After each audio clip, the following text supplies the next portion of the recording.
دیکھیے خواتین اور مرد حضرات کی نماز میں فرق ہے. جو انہوں نے حکم بیان کیا ہے کہ سجدے کے دوران ایسا ہو کہ پیٹ اوپر ہو، ہاتھ اور پیٹ کے درمیان فاصلہ ہو، کونیاں زمین سے اوپر ہو، یہ مرد کے لیے ہے. نماز ہے. خواتین کے لیے طریقہ کار یہ ہے کہ کونیاں جو ہے زمین پر بچھا کے رکھے، ہاتھ ہے وہ یعنی پہلو کے ساتھ ملا کر رکھے اور خوب سمٹ کر سجدہ کر لیں. تو انہوں نے جو عمل کیا ہے، جس طرح انہوں نے کہا کہ میں 63 سال تک اس طرح نماز پڑھتی رہی ہوں، تو وہ طریقہ ٹھیک ہے. جو خواتین کا طریقہ ہے اس سے وہی طریقے کی پابند ہے، وہ اسی طرح نماز پڑھے گی، ان کی نماز درست ہے. یہ جو انہوں نے طریقہ سنا ہے وہ مرد حضرات کا طریقہ ہے کہ اس طرح کھل کے سجدہ کرنا، تو وہ طریقہ مرد حضرات کے لیے. بہت شکریہ مفتی صاحب.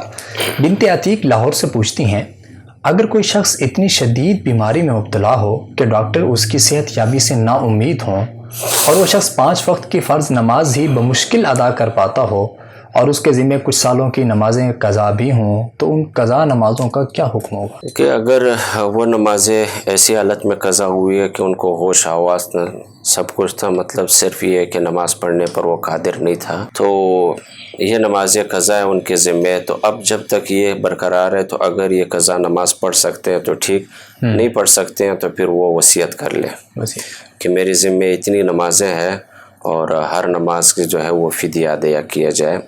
تو جب شخص کی وفات ہو جاتی ہے اس کے بعد فی نماز جو ہے 1 صدقہ فطر کی مقدار جو ہے رقم یا جو گندم وغیرہ وہ صدقہ کرے، تو دن میں کل 6 نمازیں بنتی ہے فطر کو شامل کر کے، تو اس مقدار سے وہ فدیہ دینا پڑے گا.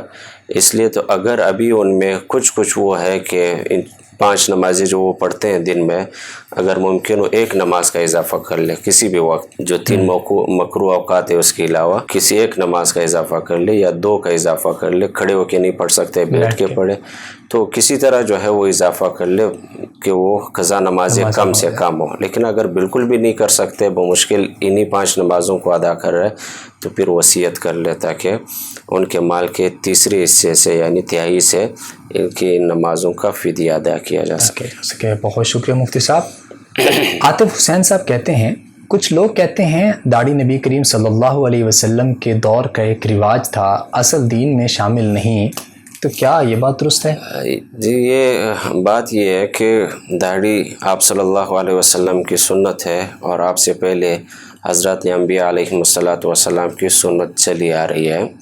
اور یہ صرف یہ نہیں ہے کہ آپ صلی اللہ علیہ وسلم کے زمانے تک مخصوص، پہلے سے بھی انبیاء کی سنت ہے اور اب بھی، اور باقاعدہ آپ نے اپنی امت کو حکم فرمایا ہے. احادیث میں آتا ہے کہ اپنی داڑیاں بڑھاؤ، مونچھیں کٹاؤ. تو محض اس زمانے کے ساتھ اس کو زمانے کا رواج ماننا یہ بات ٹھیک نہیں ہے.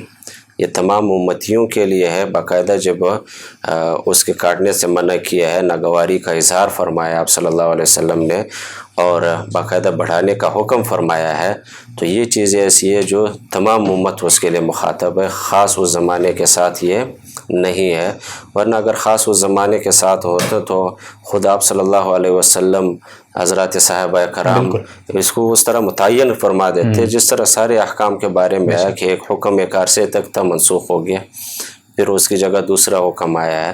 تو ایسا نہیں ہے کہ وہ خاص زمانے کا رواج ہے، بلکہ اس کے مخاطب تمام امتی ہیں. بہت شکریہ مفتی صاحب.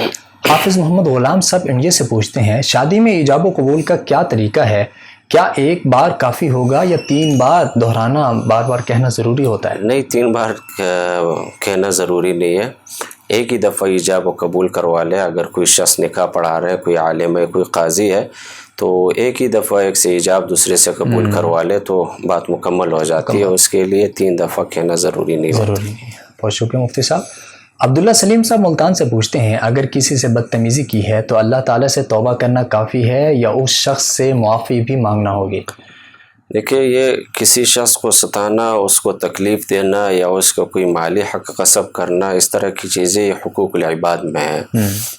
یعنی بندوں کا حق ہے، تو وہ بندوں سے ہی معافی تلافی کرنا جو ہے وہ اصل ہے. تو ظاہر ہے اگر کسی نے اس طرح کیا، اللہ تعالیٰ سے معافی مانگتے ہیں تو یہ بات ٹھیک ہے، لیکن خاص اس بندے سے بھی جو ہے انہوں نے اس طرح معافی تلافی کرنا یہ بھی لازمی ہے. جس کا دل دکھایا ہے اس کو راضی کرنا لازمی ہے. باقی یہ جا کے کہنا کہ فلاں موقع پر میں نے بدتمیزی کیا معافی مانگتا ہوں، یہ نفس پر تھوڑا سا گرا گزرتا ہے، یہ بھی ضروری نہیں ہوتا ہے. ویسے ہی ان کی دعوت کر لے، اس کو خوش کر لے کہ بھئی ہمارے درمیان جو کچھ ہوا ہے بس آج کے بعد نہیں ہوگا. مطلب کوئی بھی ایسا مہذب طریقہ ہے جس سے اس کا دل خوش ہو جائے اور آپ کو بھی زیادہ اس احساس نہ ہو، اپنے آپ کو گرانے کا احساس نہ ہو، تو کوئی بھی ایسے طریقے پر عمل کیا جائے اور خاص اس شخص سے معذرت کی جائے. حقوق العباد میں سے ہے تو بندے سے معذرت کرنا یہ ضروری ہے. بہت شکریہ مفتی صاحب. امانت علی لاہور سے پوچھتے ہیں کیا عورت لوہے کا زیور جیسے کنگن، انگوٹھی وغیرہ، ان کو ہم آرٹیفیشل کہہ لیں آج کل چلی ہوئی، وہ پہن سکتی ہیں یا نہیں؟ دیکھیے آرٹیفیشل جو باقی زیورات ہے وہ تو پہن سکتی ہے، اس میں کوئی حرج نہیں ہے. صرف انگوٹھی کے بارے میں مسئلہ ہے. انگوٹھی کے بارے میں بعض حضرات یہ کہتے ہیں کہ حرام ہے یا مکروہ تحریمی ہے، خاتون نہیں پہن سکتی ہے انگوٹھی جو لوہے یا دیگر دھاتوں کی ہو. تو حضرت مفتی رشید احمد گنگوہی رحمہ اللہ تعالیٰ، ان کی رائے یہ تھی کہ عورت کے لیے کہ یہ مکروہ تحریمی نہیں، مکروہ تنزیہی ہے. ہمارے حضرت رحمہ اللہ تعالیٰ نے یہ فرمایا کہ اصل الفتاوی میں کہ یہ جو خاتون کے لیے انگوٹھی ہے تو جو مکروہ تحریمی والا قول ہے اس میں احتیاط ہے، اور جو مکروہ تنزیہی والا قول ہے اس میں وسعت اور گنجائش ہے. تو لہٰذا جہاں پر اس میں ابتلا زیادہ ہو، یعنی لوگ خواتین زیادہ استعمال کرتی ہو، تو وہاں پر وسعت والے قول پر عمل کرنے کی گنجائش ہے، گناہ نہیں ہوگا خواتین کو. تو یہ صرف انگوٹھی کے بارے میں ہے. باقی دیگر زیورات جو ہے وہ دیگر دھاتوں سے اس کو استعمال کر سکتے ہیں. انگوٹھی کے بارے میں بھی جیسے اب تو ابتلا عام ہے، ہر عورت جو ہے وہ سونے چاندی کی خریدتی نہیں ہے تو دھاتوں کے یہ لوہے کی لیتی ہیں. تو اس میں ہم مطلب ان کو وہ مطلب یہ جو ترتیب میں نے بتایا کہ جیسے حضرت رحمہ اللہ نے فرمایا ہے کہ اس میں وسعت ہے، تو وسعت والے قول کے مطابق گنجائش. بہت شکریہ مفتی صاحب. مغیرہ فیصل آباد سے پوچھتی ہیں کیا مور کا انڈا حلال ہے؟